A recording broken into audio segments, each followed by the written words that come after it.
Let's move on to this final session of the afternoon, and next I'd like to welcome two authors of a new book on work and the future, called Future Work, a very important new book, I think, interesting one as well. Alison Maitland and Peter Thompson. Alison is a writer, a speaker and a former Financial Times journalist who specialises in leadership and the changing world of work, and Peter is a leading consultant, speaker and researcher in the field of new working practices. He was the director of the Future Work Forum at Henley Business School for 16 years and prior to this HR director of digital equipment for Northern Europe. So let's welcome Peter and Alison to talk about the future of work and why culture change is key.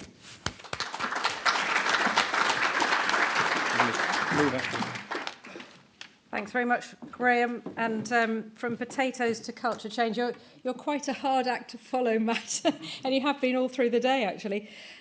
So I'm going to kick off, and then Peter's going to do the second half of our short presentation. It's like a quick run through the key messages of our new book and the key themes of our new book. Basically, there are three main strands to the book. The first is about the powerful forces that are transforming the way we work. And the second is about why this really needs to be taken very seriously by business leaders and managers, and it's very much addressed at that audience. And the third key strand is about how to do that, how to make a successful transition to the future world of work. The transformation of work in the digital age, it can be likened to the enormous changes that took people off the land and into factories in the Industrial Revolution. And it's already happening, as we've heard from a lot of companies today. We've heard about the sort of the cutting edge of it. But of course, there are an awful lot of companies that are nowhere near there. There are an awful lot of laggards, which perhaps we could call the mainstream, really. But we did do a survey for the book in which we found that the majority of the managers that we surveyed expected that there would be a revolution in working practices in the coming decade. So what are the key forces that we looked at that we think are driving this change? The first is demographics and social changes in social attitudes.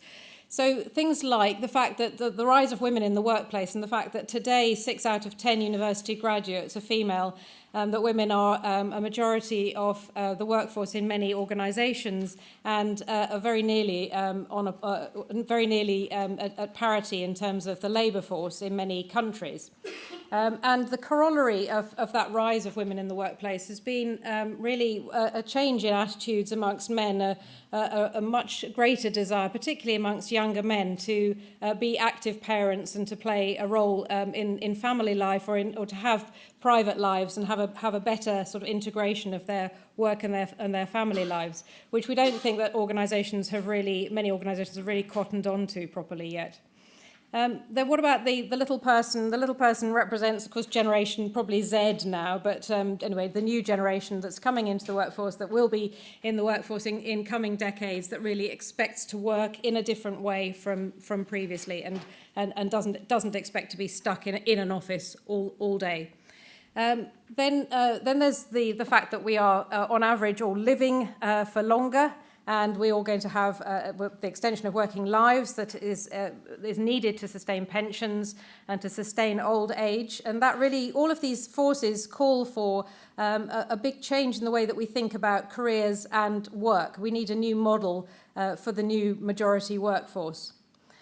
So one of the things that is common to all of those people is really a desire for greater autonomy and choice. So what about, the next thing is about global warming and the pressure that is putting on organisations to cut their carbon footprint. And that means obviously cutting down on wasteful office space, cutting down on business travel, but it also means responding to the desire of employees to work for employers who have a good sustainability record. The global economic environment, this is a sea of troubles here. In the picture, we're currently obviously in a global crisis, but we also have the rise of economies like the BRICS and beyond BRICS, as they're now called, And all of this means that, that large organisations and small organisations, but competing globally, really need to do three things at once. One is to cut their costs, another is to improve their productivity, and the third is to retain the best talent in their organisations. And we would say that future work is a way of doing all of those things. So the technology that we've been talking about a lot today is, of course, the enabler of these great changes. So communications, the explosion of communications technology, cloud and social media is the enabler. So what's wrong with work today? Okay, well we're still living, I mean, despite what many of the good examples that we've heard, and just listening this morning, I think if an alien had come in and listened, they would think that we had really moved into the future world of work. But the reality is, of course, that a lot of organisations still have what is a 19th or 20th century model, an industrial age model of work, one that is very much still based on fixed time and location, where people are rewarded for the hours and the time that they put in to work. They're not rewarded for their results. So we have, well, what we call presenteeism is not actually about coming to work sick. It's about being in the office when there's not necessarily anything productive to do, but because you need to be there for the face time and to show your presence.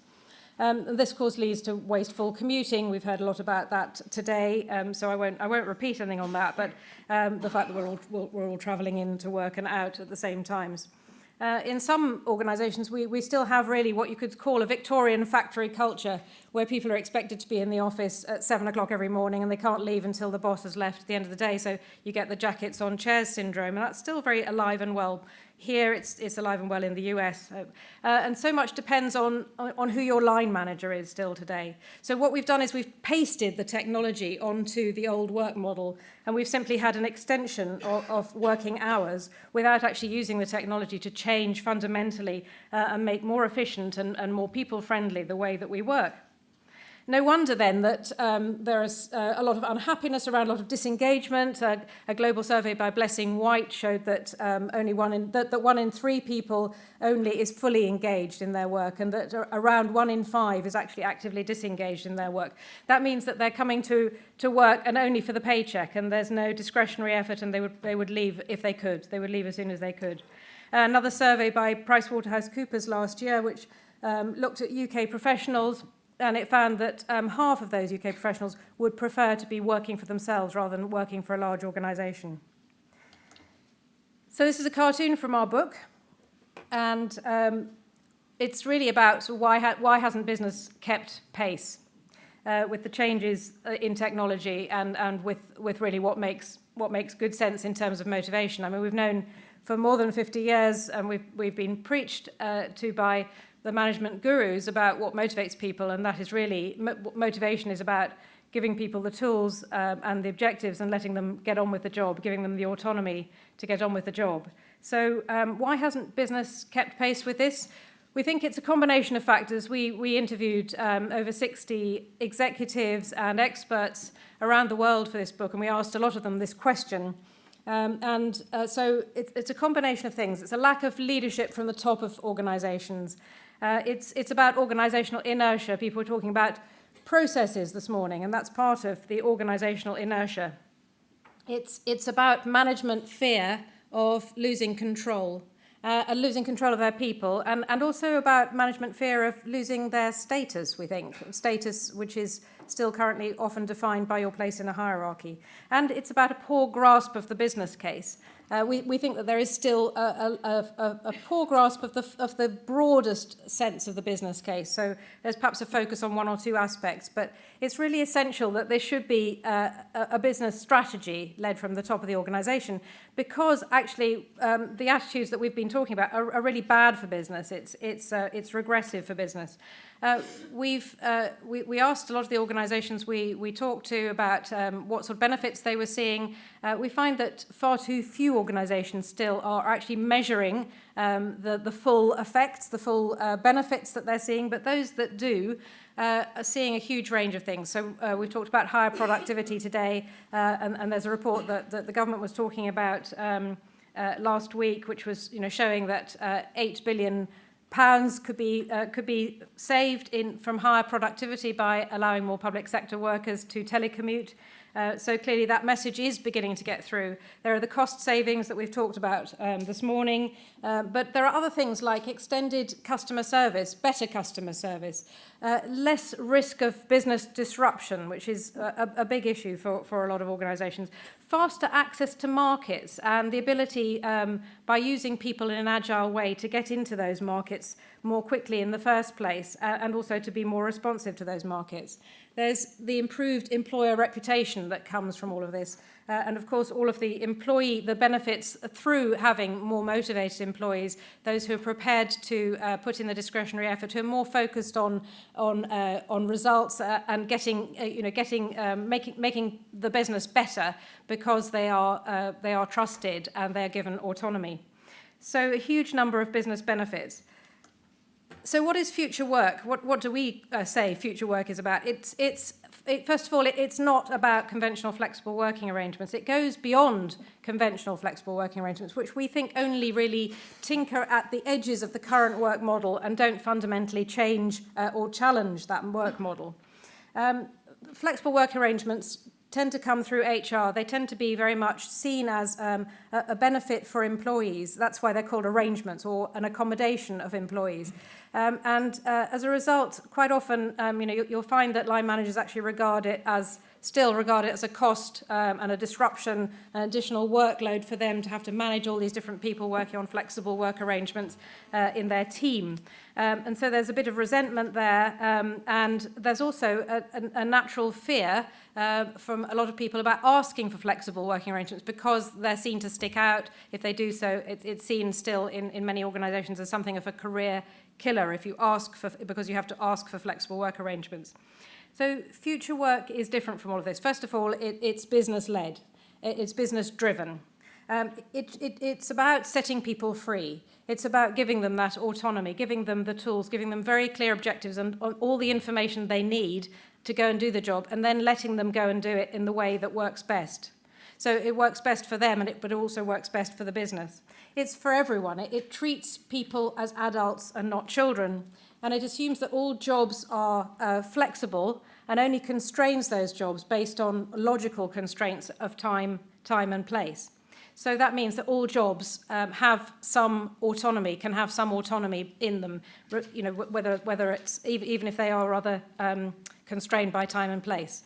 So Peter's going to talk now about the cultural changes that are needed. Thank you. I'll just keep going, shall I? Yes. Yes, keep it short. Yes. I get the message. Okay. It's difficult enough actually following somebody with poems about potatoes or sessions on nutrition, or even being told about the future from somebody from Intel who obviously knows what he's talking about. But I guess the answer is we get chips with everything.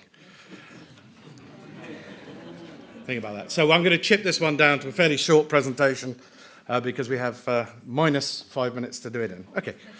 First look is at how do we see the culture? This, some of you may be familiar with, is the Microsoft office at Schiphol, and we have Microsoft represented on the panel. We looked at a number of physical locations. Unilever in Germany was another one, Vodafone in the UK. And leading companies, you can tell something about their organisation culture from the physical surroundings that they're in. And a lot of you know a lot about that. Philip Ross did a good discussion about that this morning, so we won't go into that in any detail. So we looked at, well, what is culture? How do you know what this is? How do you analyse it further? And we came up with a formula which looked at the values of the organisation, the leadership style, the management practices and decision-making processes, came up with 25 factors. And we split them into two columns, essentially those that represented the traditional top-down command and control culture versus the one which you expect in some of these more modern organizations, which is around trusting and empowering people. We put them in two columns. We label them column A and column B. By the time we got to the end of the book, we very creatively called these type A and type B culture.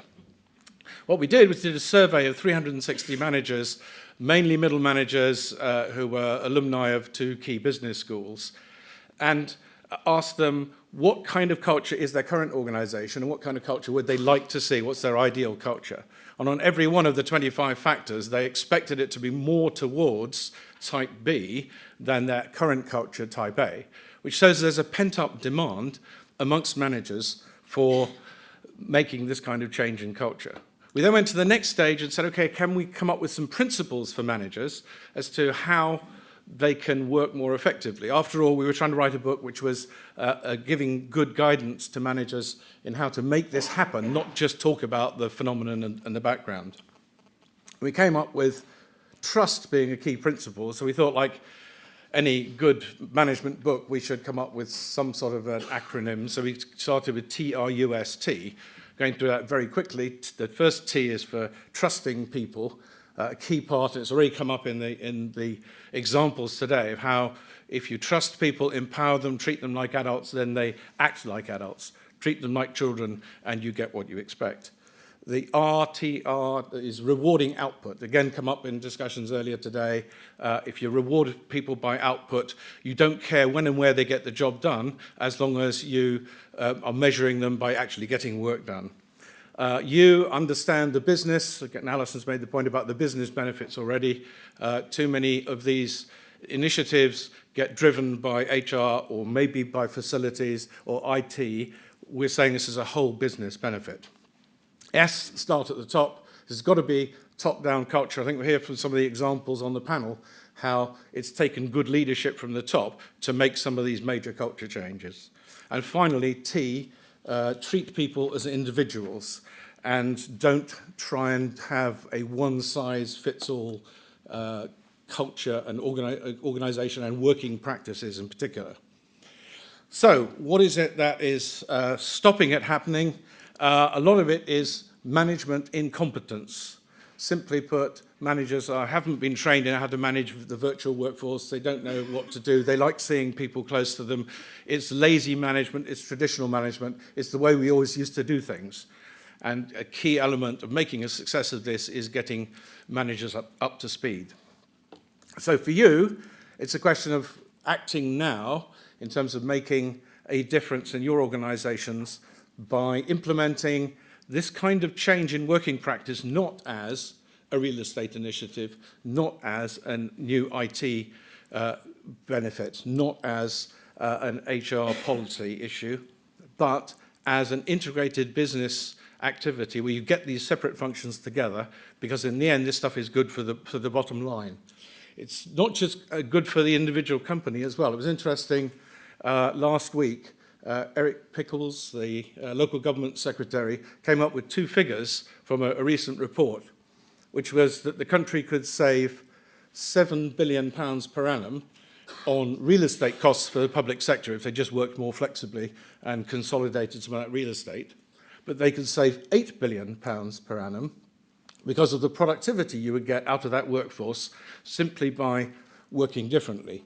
So our pledge here is that if it's good for business, it's good for the country. We want to see more people implementing new ways of working in the way that we propose in future work. So just to finish off, a quick quote from the book to summarize our key points. We're still in the early stages of the transformation of work, largely because corporate cultures and management styles are not keeping pace with technological advances.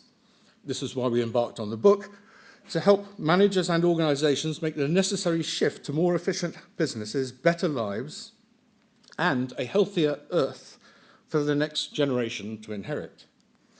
Future work is one of those rare opportunities for all-round benefit.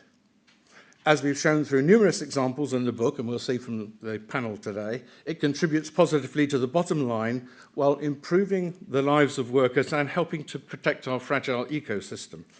It's not an option for business any longer. It's a matter of staying competitive. Thank you.